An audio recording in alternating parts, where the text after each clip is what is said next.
শহর থেকে প্রতিদিন বাড়ি ফেরা যেন চরম এক নরক যন্ত্রণা দক্ষিণ চট্টগ্রামের লাখো মানুষের। যানবাহন সংকট, বাড়তি ভাড়া আর যানজটে সময় নষ্ট, সব মিলে সীমাহীন ভোগান্তি এই পথের 10টিরও বেশি রুটে।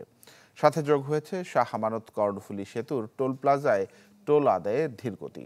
সপ্তাহের শেষ দিনে এই ভোগান্তি দাঁড়ায় কয়েক গুণ।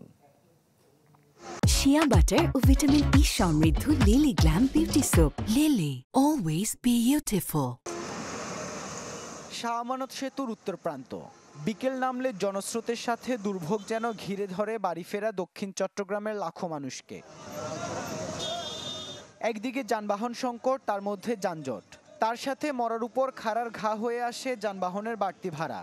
ফলে পটিয়া, সাতকানিয়া, লোহাগাড়া, আনোয়ারা, বাঁশখালী উপজেলা আর বান্দরবান কক্সবাজারমুখী মানুষজনকে প্রতিদিনই পড়তে হয় সীমাহীন ভোগান্তিতে। মসজিদ থেকে আসার সময় সন্ধ্যার পরে দেখবেন 5 ঘন্টায় 16 লাখ এইরকম জাম থাকে। এখন এই গাড়ির জন্য আধা ঘন্টার কাছাকাছি আমরা এখানে ওয়েট করতেছি গাড়িটা নিয়ে। এখনো গাড়িটা ছাড়ার জন্য বলতেছি, ছাড়তেছে না। আমার প্রতি সপ্তাহে বাড়ি যেতে হয়, ভাড়া ডবল নিয়ে ফেলে। যেখানে 60 টাকা গাড়ি ভাড়া 70 টাকা, মানে 100 টাকা নিয়ে ফেলে। যানবাহনের চাপে রীতিমতো স্থবির হয়ে থাকে এই গোলচত্বর এলাকা। যা নিরসনে ট্রাফিক পুলিশের পাশাপাশি কাজ করেন স্বেচ্ছাসেবীরাও। তবে তাতেও পরিস্থিতির উন্নতি হয় না। সিন্ডিকেটটা এমনভাবে করে হয়েছে, আমরা দুর্ভোগে আছি। বিশেষ করে আমরা যারা জনগণ আছি তারা দুর্ভোগে আছি। ব্যাপক আকারে জনসচেতনতা বৃদ্ধি করতে হবে, শিক্ষিত হতে হবে জনগণকে, না হলে এগুলো থেকে মুক্তি পাওয়ার আর কোনো ওয়ে আছে বলে আমি মনে করি না। গাড়ির সংকট, সিএনজি বলতেছে 150 টাকা, এমনি 120 টাকা, এখন বলতেছে 150 টাকা। এই ভোগান্তি যেটা আছে, বাড়তি ভাড়া কীভাবে নিচ্ছে কিনা, কেউ নিচ্ছে কিনা, তারপরে বাসগুলো ঠিকভাবে চলাচল করতেছে না, এই বিষয়ে আমরা এখানে তদারকি করতেছি। চাঁদাবাজি নিয়ে 2 গ্রুপের মধ্যে, এটা নিয়েও আমরা এখানে কথা বলছি।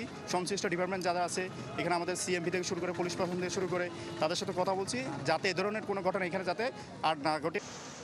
সেতু পার হয়ে দক্ষিণ প্রান্তে টোল প্লাজায় গেলে সেখানকার ভোগান্তিও কম নয়। টোল প্লাজার 2 পাশে 1 কিলোমিটারেরও বেশি সড়কে দেখা দেয় তীব্র যানজট। টোল আদায়ে ধীরগতিতে এই অসহনীয় যানজট।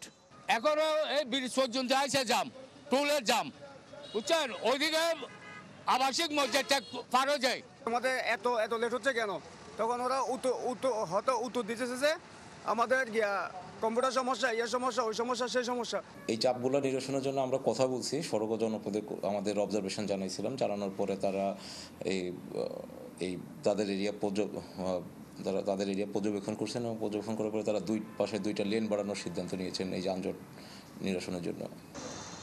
প্রতিদিন গড়ে 25,000 যানবাহন চলাচল করে এই শাহ আমানত সেতু দিয়ে, যা সপ্তাহের শেষ দিনে পেরিয়ে যায় 30,000। ইভেন মির, চ্যানেল 24, চট্টগ্রাম।